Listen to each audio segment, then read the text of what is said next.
I remember the way the sunlight filtered through the blinds that morning, fractured and dusty, cutting across the hardwood floor like faded ribbons. It had rained the night before, and the garden outside my son's kitchen windows smelled faintly of damp earth and lavender. I always liked mornings in his house, or at least I used to. That day began like most others since I'd moved in. Me trying not to be a burden, trying to prove I was still useful, still needed. I folded laundry in the corner of the living room, careful not to mess up the way. My daughter-in-law liked the towels folded. She preferred them rolled like hotel spas. I tried my best. From the kitchen, I heard her voice, sharp as a lemon peel. "Could you not put the forks in upside down?" "We don't do that here." I turned my head. She didn't look up from her phone. I gave a small nod. "Of course, dear, that was always my line. Of course, dear." I said it like a spell that might make me invisible. By midday, I was in the garden picking dry leaves off the roses when my son got home from work. He didn't greet me. Not really. Just a grunt and a nod as he passed by, loosening his tie. He used to run to me when he was little, arms wide and full of words. Now he barely looked me in the eye. We sat down to dinner, the meal I had, cooked chicken pot pie, the way his father used to love it. My daughter-in-law barely touched her plate. She asked if it had gluten. I said yes. She made a face like I'd tried to poison her.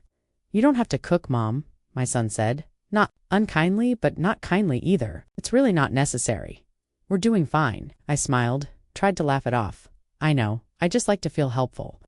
Silence. That evening, after the dishes had been loaded into the dishwasher incorrectly, I later learned my son asked if we could talk. Just the two of us. I followed him out to the back porch. The air was cool, the kind of California night that makes you wish for a cardigan. I clutched my elbows, waiting for him to speak. He didn't look at me when he said it. It's just, this isn't working anymore." I blinked. "What do you mean?" "This whole setup," he said, gesturing vaguely at the house. "You being here, it's exhausting for everyone." I felt something cold sink into my chest. "But I try to stay out of the way," I said quietly. "I help around the house. You help by leaving things where they shouldn't be. You help by making dinner no one eats. You help by giving us the silent treatment when we don't bend over backward, thanking you for folding our socks." "I don't," I started. "Look," he cut in, his voice sharp now, clipped and impatient. "I'm not trying to be cruel. I just think maybe it's time for you to go back to wherever you came from. Or, better yet, I don't know. Just go die somewhere quiet." Silence. The kind that thickens in your throat and makes you forget how to breathe. He looked at me then, just once. Not with anger, worse, with indifference. I didn't scream. I didn't cry. I didn't slap him across the face the way I wanted to. Instead, I stood up slowly, nodded once, and went inside. I could hear them laughing in the other room as I climbed the stairs. In the guest room, or, as they called it when they thought I couldn't hear, the clutter room. I opened the small suitcase I'd brought months ago when I first moved in. I folded one sweater, a few shirts, my medication. I tucked in a photo of my late husband, the one where we were on a Ferris wheel in 1978, his arm around me, our smiles reckless with youth. I didn't sleep that night. I sat on the edge of the bed, listening to the hum of the dishwasher, the soft groan of pipes in the walls. I watched the moon shift across the window pane and tried to remember the last time my son had said, "I love you," and meant it by morning. I was gone. I left a note on the kitchen table that said, "Only thank you for everything. Take care of each other." And then I walked away from the house where I'd raised a boy who would one day tell his mother to die quietly. But I didn't die. Not then. Not ever. Really, I had something left to do. The cottage sat at the edge of town like a forgotten punctuation mark. A single-story clapboard house with peeling white paint, ivy strangling the porch posts, and a roof that sagged like it had something to confess. It had belonged to my sister before she passed, and before that, to our Aunt Clara, who filled it with lace curtains and lemon cookies and quiet hymns on Sunday mornings. My son had never once asked about it. He assumed it was worthless, and maybe in some ways it was, but it was mine. That mattered more than marble countertops or manicured lawns. It was the only key I had left that opened a door just for me. The first night there, the wind howled. Through a broken pane in the kitchen window, I patched it with duct tape and an old scarf. I lit a candle because the overhead lights flickered like a dying heartbeat. I boiled water in a rusted kettle and poured it into a chipped mug, and I sat alone in the dark. That was the worst of it, the silence. When someone tells you to disappear, it's not just your body they want gone. It's your voice, your memory, your history. I was supposed to fade. For days, I barely moved. The cottage smelled like dust and damp wood. My back ached from the old mattress. I didn't open the curtains. I didn't brush my hair. I didn't call anyone, and then one morning something shifted. It was the light again. The way it poured through the slats of the kitchen window, catching on the worn linoleum like gold on dirt. Of when I was young, before marriage, before motherhood, before my name became someone else's responsibility, I stood up, opened every window, and let the air flood in. It smelled of pine and mud and old paper. It smelled like a second chance. Over the next week, I scrubbed baseboards until my knuckles were raw. I mopped and dusted and threw out moldy jars that hadn't seen daylight since Nixon was in office. I used what little savings. The porch swing for free. I had the locks changed. That felt symbolic. One afternoon, I sat at the small writing desk in the corner of the bedroom and stared at the rotary phone I'd found buried in a box labeled Clara's Things. I ran my finger over the numbers then. I picked it up the first. Call was to my lawyer, a gentleman named David, who had handled my husband's estate years ago. Mrs. Lane, he said, surprised. It's been a long time, yes, I replied softly, but I need to update a few things. The second call was to my accountant, a woman named Cheryl who used to send me birthday cards with little daisies drawn on the envelope. Still sharp as ever, she said, her voice warm with recognition. I gave her new instructions, very specific ones. Next came the charities. I asked quiet questions, set up a few future endowments in names that would mean something only to me, and nothing to my son. Then, the most difficult call of all, my best friend from high school, Judith. We hadn't spoken in over a decade. I thought you were, she hesitated. Gone, I finished a pause. Yes, not gone, I said. Just beginning again, an airtight trust. No one could touch a penny of it, not unless they knew where to look and what to prove. I also began writing, nothing fancy. Just thoughts, letters, memories. I tucked them into envelopes and placed them inside a tin box I buried under the floorboards of the bedroom closet. Every move I made was small, but intentional. A pebble here, a whisper there. I wasn't planning to fight him, I was planning to outlive his cruelty one night. I sat on the back porch, now mended, and watched the stars blink to life above the pine trees. I held a blanket around my shoulders and listened. To the wind slide through the grass. They thought I was dying, that I had wandered off to wither somewhere. They wouldn't have to watch, but what they didn't know was that I wasn't vanishing. I was preparing not for death, for truth, for justice. Wrapped in silence and sealed with grace. I was setting the stage, and the curtain hadn't even risen yet. The first time I saw the obituary, I was standing in line at the bakery, waiting for a loaf of sourdough and a coffee I didn't really want. A woman ahead of me, maybe in her 40s, scrolled through her phone and muttered something under her breath. Poor woman. Hope they find her body. I didn't turn, didn't flinch, but something tightened behind my ribs. Back at the cottage, I logged into an old Facebook account I hadn't touched in years. Password still worked. My profile picture was a smiling version of myself from a church picnic sun hat. Peach lipstick, laughter frozen in time, and there it was. My son's post, plain, public. Manipulative it is, with deep sadness that we believe our mother, Margaret Lane, has passed. We haven't heard from her in weeks. If anyone has seen her, please let us know. She struggled with mental confusion in recent years and may have wandered off alone. May she finally find peace. It had been shared 87 times. Underneath were comments filled with pity and condolences. Prayers for your family. So sorry for your loss. She was always such a sweet lady at church. One even said she always seemed a little off. Hope she didn't suffer too much. I closed the laptop slowly. Then I laughed. Not a joyful laugh, a low, disbelieving sound that felt foreign in my throat. They had buried me while I was still breathing.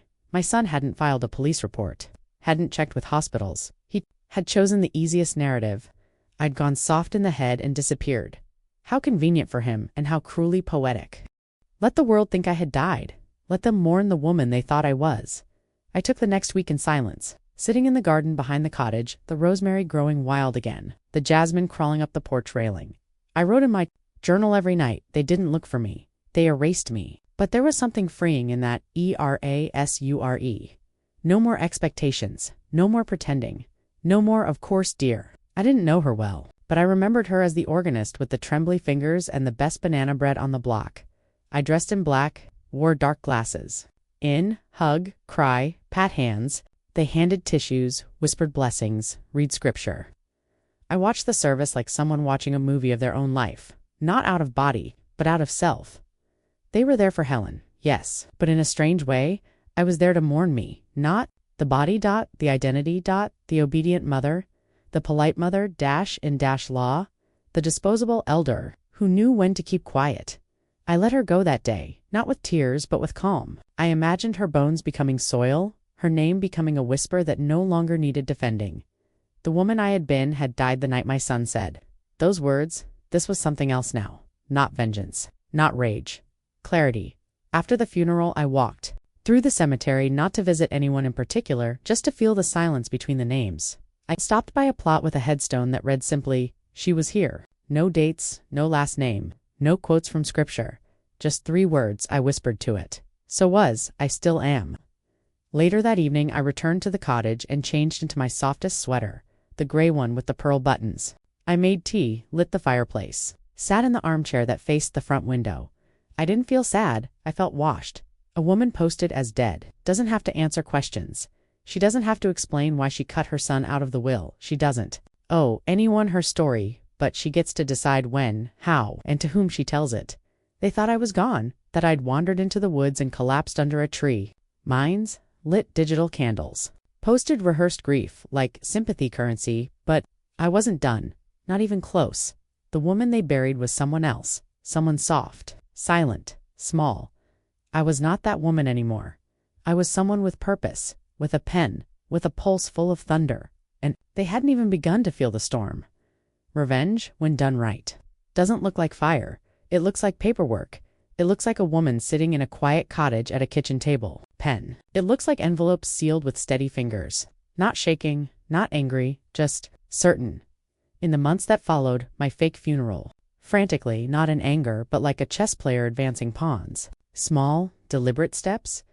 I opened a new account in my maiden name. I liquidated half of my savings. My old accountant again just helped me do it better. We set up 3 scholarships in the name of Margaret Ellison, from rural towns wanting to study law. My son didn't know my maiden name. He'd never needed to, but he'd learn. Next came the properties. There were 2. A small plot of land my husband had bought as an investment in Arizona. Always assumed they were his one day when mom passes. We'll sell that old thing and remodel this dump. I transferred the Arizona land to a housing nonprofit that builds shelters for women escaping abuse, the Duplex. I gave it to a retired nurse who'd lived in one of the units for 20 years. Her name was Darlene, and she always brought me tomatoes in summer. I sold it to her for $1 and a signed agreement that she would never rent it to anyone who wore boat shoes or said artisanal unironically. She wept when I handed her the deed. I didn't cry. I just felt clean. Then there was the jewelry box. Oh, how I used to love those pieces. The opal earrings my husband gave me when our son was born. The necklace I bought myself when I turned 60 and no one remembered.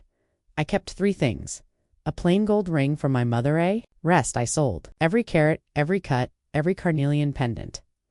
With the proceeds, I funded the startup costs for a community kitchen, the kind that feeds people without asking for proof they deserve it. Her last apple to a stranger on a train. My son always mocked charities, called them scammy and for bleeding hearts. Like an old eye that had seen too much, I set up my old laptop on the table, propped my phone up on a stack of gardening books, pressed record. I didn't rehearse. I didn't write a script, I just spoke. My name is Margaret Lane. Some of you think I'm dead. I told the story, not the version people like to post with hearts and candle emojis, but the real one. The slow erasure, the smirks, the dismissals. The day he said I should go die somewhere quiet, I didn't raise my voice once. I didn't cry, but I didn't soften. I let the words land where they would at the end. I uploaded the video to a private cloud drive and scheduled it to go public in exactly 1 year or sooner. Should something happen to me, then I prepared the package. It was a manila envelope. No return address. Inside. I placed a copy of the new will, the legal documents for the trust, a few family photos all with me cut out, and a letter that simply read, "You'll understand later." Thursday, that night, I sat on the porch with a blanket and a cup of tea. The wind had started to smell like autumn-like endings and clarity. I didn't feel triumphant. I felt precise. There's a particular kind of power in letting someone think they've erased evenly for them to realize. You've been writing? The ending the whole time he came on a Tuesday, I was planting bulbs along the fence, daffodils and crocus. The early risers, the kind that bloom even after harsh winters. My knees ached, and I'd gotten dirt under my fingernails. But it felt good to tend to something that would outlast this season. I heard the car long before I saw it. Too clean, too new, too loud for this road. When it pulled into the gravel, drive, dust, curling around the tires. I already knew. He didn't get out at first. Just sat there. Engine idling, I remembered. Or maybe just heavier with entitlement. Expensive coat? Designer sunglasses? A phone clutched tightly in one hand. Are you insane? He shouted before he even reached the porch. What the hell is this? I stood slowly, brushed the dirt from my gloves, didn't answer. He stormed closer, holding up an envelope like it was evidence in a courtroom. I got this in the mail, and now I'm getting calls from lawyers, from banks, from charities telling me they're the new beneficiaries. What the hell are you doing? Still, I didn't speak. I just looked at him. He paused then, maybe expecting me to yell or cry or fold like I always had. Instead, I walked inside the cottage, holding the screen door open behind me. Come in if you're going to scream, I said softly. The neighbors don't need your performance. He followed, seething. Tossed the envelope on the kitchen table like it burned him. You disappear for months, make everyone think you're dead, and now you're playing games with inheritance lawyers with my future. I poured tea 2 cups, though I knew he wouldn't drink his. I set them down without a word. He didn't sit. He hovered, pacing like a man who had lost control of the room and was trying to reclaim it through volume. You had no right, he barked. I raised an eyebrow. No right to decide what happens to my own life? My money? My legacy? He scoffed. You know what I mean? I reached into a drawer and pulled out a slim folder, the one with all the legal documents, trust forms. The updated will, the notarized letters, the stamped copies. I slid it across the table, slow and steady. You can take that with you, I said. Have your lawyer look it over if it helps you sleep. He flipped through the papers, his face paling with each page. This says everything. Goes to charities, to people I've never even heard of. Yes, I replied. You disinherited me. I did. His jaw clenched. You're my mother. Finally, I met his eyes, and you told me to die. The words didn't need decoration. No poetic framing. No raised voice. Just truth. He stared at me like I'd slapped him. I didn't mean I was frustrated. I tilted my head. Do you think that changes the weight of it? Silence stretched between us like rope pulled too tight. He sat down then, heavily, as if his body suddenly remembered how tired it was. You raised me. You took care of me. Doesn't that count for something? I raised you, I said, voice even, and I did love you once. But love isn't unconditional when it comes wrapped in cruelty. I didn't leave because I stopped loving you. I left because you stopped seeing me. He swallowed hard, but said nothing. I continued. I spent my life making myself small so you could feel tall, folding napkins just right, keeping quiet, pretending not to hear the mocking, the muttered jokes about how I was in the way. I stood then, walked over to the small mantel and lifted a photo, one of him as a baby, cradled in my arms, both of us looking at each other like we were all the world needed. I held it up. This version of you? I would have given my last breath for him. I set it down gently, but the man who told me to go die somewhere quiet, he blinked fast, like someone trying not to drown. I didn't know it would go this far, he mumbled. Of course you didn't, I said, because you never imagined I'd matter enough to plan for. He stood abruptly, chest heaving, cheeks red. You've really done it, haven't you? I looked around the room, the warm light spilling across the wood floor, the quiet purr of the kettle on the stove, the scent of lavender from the windowsill. No, I said gently. I've rebuilt everything. He opened his mouth, then closed it. His hands trembled. For a moment I saw the boy again, the one who skinned his knee and reached for me. Arms open, wanting comfort. But I wasn't a mother in that way anymore. He turned without a word and walked out the door. I didn't follow. From the window, I watched the dust swirl around his tires as he drove away, and I whispered, almost to myself, he wanted me gone. Now he knows what it feels like to lose me. Not to death, but to dignity. In the final weeks, I found myself moving more slowly, not from weakness, but from intention. Every drawer I opened, every object I touched, felt like a conversation with the past. There wasn't much left to do, not really. The big decisions had already been made. The will, the properties, the trust accounts. But there was something sacred. In the small closures, the things no lawyer or banker could see. I had been a refuge, a battlefield, a journal with wooden walls. It had held my silence, then my voice. Upon my passing, the cottage would be donated to Everlight Women's Shelter, a safe haven for women escaping violence and homelessness. They'd been doing quiet, noble work for years, mostly unnoticed. This place saved me. I wrote in the letter they would receive with the deed. I hope it saved someone else. Then there were my savings. What remained after the trusts and gifts and donations. It wasn't a fortune, but it was enough to matter. I split it evenly, half to a local food bank that delivered groceries to elderly residents too proud to ask, and half to a scholarship fund for girls who'd aged out of foster care. Each gift was in my name, not because I needed legacy, but because I wanted the paper trail. I wanted the story etched into the world, so that even if my name was erased from a son's tongue, it would still grow somewhere else. I wrote dozens of letters that month. Most of them were never sent. One was to the nurse who held my hand when my husband passed. One was to my high school English teacher, long gone, who once told me, "You have more fire than you know." But the most important one was for her, my granddaughter, Emily. She was only 12 the last time I saw her. All elbows, embraces, and wild questions. She'd always sat next to me at family dinners, whispering things like, "Why do pretend so much? And why don't we say what we really mean? Smart girl." I left her a sealed envelope tucked inside an old hardback copy of Jane Eyre, her favorite book. Inside the letter, I told her everything. Not about the legal moves or the revenge, but about the kind of woman I used to be, the kind I chose to become, and the kind I hoped she'd never have to become in order to be seen.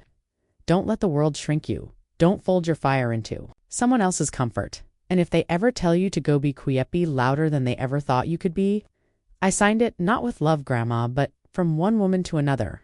On my last afternoon of preparation, I sat in my favorite chair, the rocking one by the fireplace, and held a small blue music box in my lap.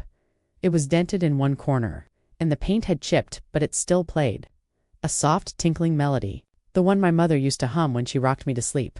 "Hush, little baby, don't say a word." I hadn't heard it in decades, but that day I hummed along. It felt like a circle closing, like a song finding its final note. I didn't feel old. I didn't feel bitter. I felt whole. My revenge hadn't been fury. It had been clarity. My power wasn't in what I'd taken away from my son. It was in what I'd given to myself. Peace. Not the peace of forgetting, the peace of remembering and choosing not to carry the weight anymore that night. I lit a single candle and watched its reflection flicker in the window. Outside, the sky bruised with twilight. The daffodils were beginning to sprout. I poured a small glass of sherry, took a sip, and smiled. I had left behind my money. I had left behind my home. I had left behind my silence. What I kept was my name, and for once, without apology, without pain, I slept deeply. No dreams, no regrets, just warmth. It's a strange thing. Living a life after it was supposed to be over, there were days when I still expected to vanish, to wake up and discover it had all been a fragile dream. Was still folding towels in my son's hallway while the smell of someone else's dinner filled the air. That I had imagined the cottage, the daffodils, the music box, the peace, but no. Every morning the sun still pushed through the lace curtains. The kettle still rattled when it boiled. The silence was still sacred, and it was mine. I had not disappeared. I had shed, and now with every soft footfall on my wooden floors, I walked inside the skin of a woman I'd forgotten I could be. It had been nearly a year since I left, since I became a rumor in my family's mouth, a ghost wrapped in guilt and deflection. And then, one morning, a knock. It wasn't loud, it wasn't urgent, it was curious, gentle. When I opened the door, she was standing there, Emily. She had grown taller now, her face more angular, but her eyes, those wide, thoughtful eyes, were still the same ones that used to scan my bookshelves and ask, "Do fairy tales ever grow up?" I opened the screen door. She didn't speak, just walked into my arms like no time had passed. We sat outside in the garden, the one I'd carefully tended all year. The daffodils had come and gone. The lavender was in bloom. She ran her fingers along the tops of the stalks. "They told me you were sick," she said quietly, "that you wandered off, that you didn't want to be found." I looked at her, and for a moment I saw not a girl, but the beginning of a woman standing at the threshold of all the same choices I once faced. "I wanted to be found," I said, "but only by someone who saw me." She reached into her backpack and pulled out something wrapped in tissue paper. "I kept this," she said, unwrapping the little glass bird I'd given her when she turned 9. "It used to be on your shelf." I smiled. "It always looked freer in your hands." Folds the ink faded just slightly from age and touch. She held it carefully like it might crumble. She didn't open it right away. She pressed it to her chest. "What is it?" she asked. "My story," I said. "And maybe a little of yours." She tilted her head. "It's not a story about revenge, sweetheart," I added. "It's a story about remembering who you are when everyone else tries to tell you what you're not. No one really talked about you. Not with truth. Just ... quietness. Like they hoped you'd stay erased." "I know," I said. "But silence doesn't mean absence. And forgetting someone doesn't make them gone." She opened the letter and began to read in the garden, sunlight slipping through the leaves onto her hands. I watched her eyes move across the page, pausing at certain lines, her shoulders rising and falling with the weight of every paragraph, and then a tear. She didn't wipe it away. She let it fall quiet and proud into the soil beneath us. "You're the bravest person I know," she said. "No," I replied, softly, "just the most forgotten one who remembered herself in time." She stayed for tea. We talked about everything and nothing. Her school, her dreams, the books she loved and the boys she didn't. She asked if she could visit again, and I said yes, but only if she brought her voice and left her guilt behind. When she finally stood to leave, she hugged me tighter than before. She turned and asked, "If you could go back and do anything differently, would you?" I thought about that. I thought about the slamming doors, the cold coffee, the careful silence I used to swallow whole, about the ache of not being wanted, not just in their home, but in their story. "No," I said. "I wouldn't change it. Why?" "Because I'm not afraid of being forgotten anymore." She nodded. She understood more than she said, and then she was gone, a figure walking down the path, a letter clutched to her chest. The future somehow shifted because of it that evening. I lit the candle by the fireplace and watched its flicker dance across the photo frame on the mantel. I had changed it recently. It no longer held pictures of family gatherings or smiling faces that looked away from me in the end. It held a pressed sprig of lavender, a symbol of peace, of reclamation, of a life that bloomed after the burial. I settled into the rocking chair. With a shawl across my shoulders and the music box in my lap, it played softly. The lullaby my mother used to hum. I closed my eyes and let it carry me not to sleep, but to memory. I had been betrayed, dismissed, pushed out of my own narrative, like a final page torn from a book, but I had rewritten the ending, not with fire, not with fury, but with stillness, with breath, with truth, folded into paper and passed like a torch. And as I sat there, warm and whole, I whispered the final words of my story into the flickering dark. My son said to go die somewhere quiet, so I went, and I lived louder than he'll ever understand. Have you ever been told to stay quiet when you knew you had more to say? Or felt forgotten by the very people you once gave everything to? Tell us your story in the comments.